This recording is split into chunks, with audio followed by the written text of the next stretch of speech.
A few years ago, and you were really instrumental. You're living in the Minnesota area, and you were able to hook up that. That was a fun time here. Absolutely. That was great. Yeah, that was almost 10 years ago, the 25-year reunion, which was just a wonderful gathering of everyone. And I can see that events like tonight just keep the alumni connected and excited about the program. I mean, this program has developed so much in the last 30 years that Shawn and I have been here. Hey, not too much gray hair for you guys either, huh? Thanks, Bruce. Hey, the alumni game tomorrow at 2, but how about this building? When you guys were playing, you were up at the Patty Center. There were no Division I. You guys were actually, what, Division II? And then maybe as an independent we went before we got into Division I hockey. Yeah, exactly, Bruce. You know, it was really interesting how the program has developed over the years, because when we first came up to Alaska, a lot of the Minnesota guys like Paul and I, we're really excited about where the program was going, and obviously it takes years to build it, but now we've got just a fabulous building here at the Carlson Center, and this team right here might be the dark horse team in the WCHA. Who knows? I mean, they get in the WCHA playoffs, get home ice advantage. They might go a long ways. It was funny, at the luncheon today, they were saying about a scenario to where possibly Fairbanks and Anchorage could both get home ice. That would be kind of interesting. Make a nightmare probably for the travel agents. That's for sure. Oh, that would be great. I mean, both the tradition here as far as Anchorage versus Fairbanks is bigger than it's ever been, and just so great to see these two teams battling tonight. What were some of the teams that you guys played back in the late 70s and early 80s? You know, yeah, 80-81 season, which was the first NCAA kind of cornerstone year, and that we were playing Hamlin, St. Thomas, St. Scholastica, a lot of those Division II teams back in the Midwest. Yeah, just thrilling to come up here and see big-time Division I WCHA hockey. These guys are doing great. Rick Schaefer, I guess, was coaching, or a lot of Minnesota connections. Absolutely. You know, Rick was the coach. Don Lucia was assistant. Of course, Don's with the University of Minnesota now. But it's funny, you know, thinking back where Paul and I were talking the other night about some of the teams that we used to play. Northern Arizona out of Flagstaff, no longer has a program. USIU out of San Diego no longer has a program. So, you know, some teams have fallen by the wayside, but, you know, college hockey is alive and well in the United States, and we're very excited about what the Nanooks are doing here and how they're, you know, making a big splash late part of the season. Who knows? You know, one of the things about college hockey is it's never over. You get a late run like they do with a lot of games they have. You know, they could make a nice run.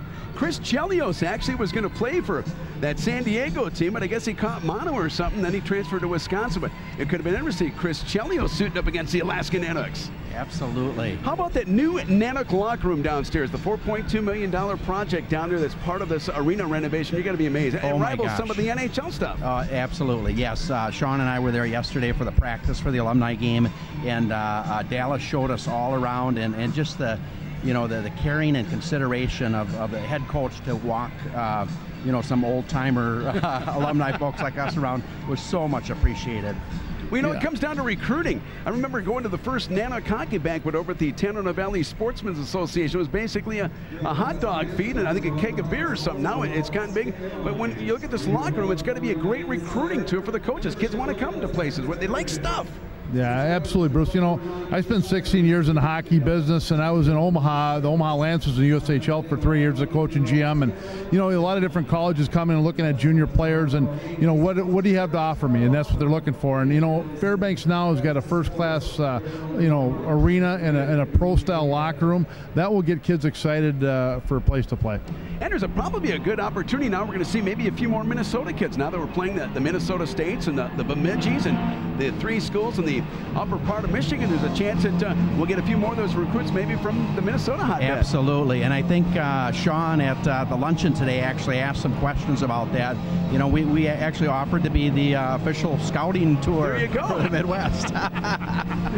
Yeah, you know, there's a lot of great hockey players in the Midwest, and, you know, frankly, there's just not enough college hockey programs to go around, and there's more hockey players that are playing the game now. I mean, we got kids playing in LA and Phoenix and Dallas, Texas, and there's great programs there, Bruce, and it's pretty interesting to see because, you know, back when Paul and I started playing, I mean, really the Midwestern, Minnesota, the Michigans, the Bostons, they were the big programs, and now you got hockey, ice hockey in every part of the country, and you know, who knows, maybe there'll be a kid someday playing for the University of Alaska Fairbanks Nanooks from Miami, Florida. Well, we also got a kid named Chad Johnson, who's the #2 goalie for the Boston Bruins right now. As coach says, you come to Fairbanks, you you get a chance to play, you're going to get your education, and if you're good enough, they're going to find you.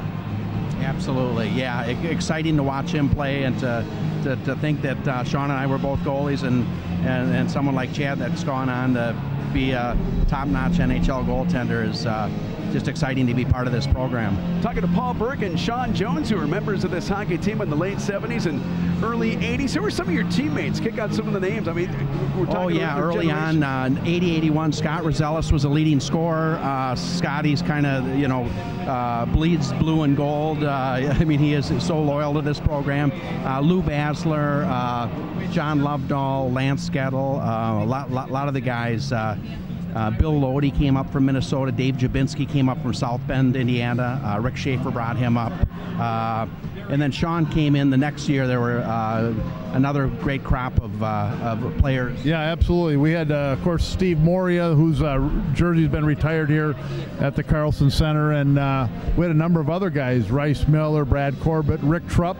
Matter of fact, Rick's son plays for UAA, and so there's a lot of great players that started to come in after when Paul and I came in, and the program's just continued to build. And the thing is that you got to be a unique kid, I think, to come to Alaska and play hockey. You got to want to play in an area that's a little bit isolated. But the thing is, when you see the arena and the locker room, these kids are all about playing hockey, and this is a great hockey hotbed now.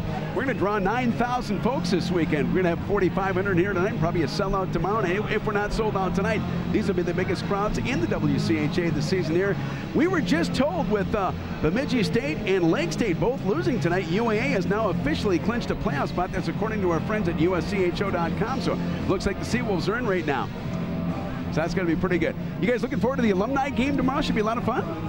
Yeah, Paul and I we're really excited about the alumni game. I haven't had my equipment on in about 13 years, so I was out there last night with practice, and Paul said that he heard the Fairbanks Fire and Rescue Department close by because they didn't know if they'd have to resuscitate me. But it was a lot of fun skating with the guys. Of course, Dallas was out there last night, and we had a lot of fun. And I know Paul and I we're looking forward to being out there.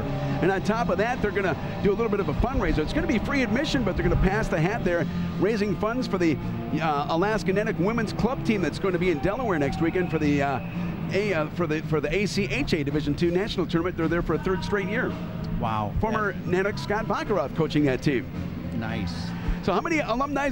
Jason Grinovich was here. We see some of the other alumni folks in town this weekend. Yeah. We've had a batch of folks that just came in this evening from Anchorage. Louis Basler, Lenny Zazer, a couple other folks from Anchorage. So we should have a real good turnout for the alumni game tomorrow. Ryan Heller is going to be playing on the team along with Andy Mumford, Efren Larinaga, Greg Millis, who scored he actually set up the big goal in 1992-93. Ping-pong the puck off the boards. Oh my God, Scott Rosellis and Nenics going to win this game when we beat Michigan State 6-5. We were just kind of getting in the WCHA as an affiliate member, and Michigan State was like ranked top 5, I guess, and won that one, so it was a lot of fun.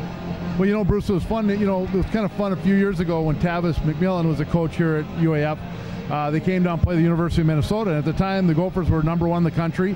Fairbanks came in, of course, Chad Johnson and Wiley Rogers was in goal, and the Nanooks beat them one night and tied them the next. So, it's really exciting to see where the programs went.